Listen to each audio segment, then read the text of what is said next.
सोन चिड़ैया खबर उड़ती है। बिहार विधानसभा चुनाव नजदीक है और राजनीतिक गलियारों में सरगर्मियां तेज हैं। एनडीए और महागठबंधन दोनों ही गठबंधनों में सीट बंटवारे को लेकर माथापच्ची चल रही है।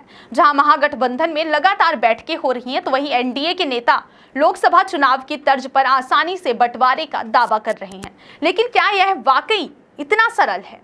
एनडीए के भीतर बीजेपी और जेडीयू सीटों के बंटवारे का खाका तैयार कर रहे हैं। सूत्रों के मुताबिक 243 सीटों में से बीजेपी और जेडीयू को 102 सीटें, चिराग पासवान की लोक जनशक्ति पार्टी रामविलास को 28, जीतन राम मांझी की हम पार्टी को 7 और उपेंद्र कुशवाहा की पार्टी को 4 सीटें मिल सकती हैं। लेकिन इस बंटवारे पर चिराग पासवान और जीतन राम मांझी जैसे सहयोगी क्या सहमत होंगे, यह बड़ा सवाल है। चिराग पासवान की पार्टी के एक वरिष्ठ नेता की माने तो एनडीए की बैठक में 70 सीटों की मांग रखेंगे। पार्टी कम से कम 40 सीटों के लिए दबाव बनाएगी और अगर बात नहीं बनी तो 35 सीटों से कम पर नहीं मानेगी। यदि चिराग अपनी मांगों पर अड़े रहें तो बीजेपी और जेडीयू को 100 से भी कम सीटों पर समझौता करना पड़ सकता है। वहीं मांझी की पार्टी भी 15 से 20 सीटें मांग रही है। हालांकि अगर चिराग को 35 सीटें मिली तो मांझी को 7 सीटें दी जा सकती हैं, जैसा 2020 में हुआ था जब उन्होंने 7 में से 4 सीटें जीती थी।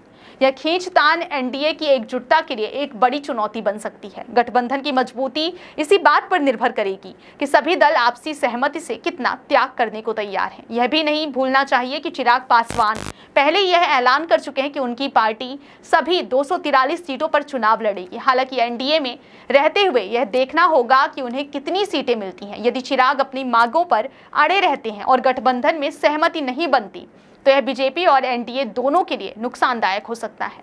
2020 के विधानसभा चुनाव में लोक जनशक्ति पार्टी ने 137 सीटों पर चुनाव लड़ा था और केवल 1 सीट जीत पाई थी। इसके अलावा एलजेपी केवल 9 सीटों पर दूसरे नंबर पर रही थी और उसे कुल 5.66% वोट मिले थे।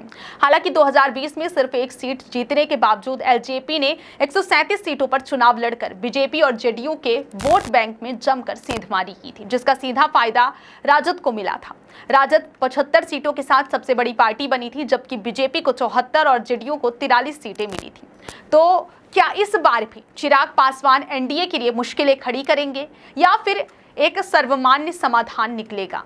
बिहार चुनाव के समीकरणों में चिराग की भूमिका काफी अहम होने वाली है। सोन चिड़ैया खबर उड़ती है।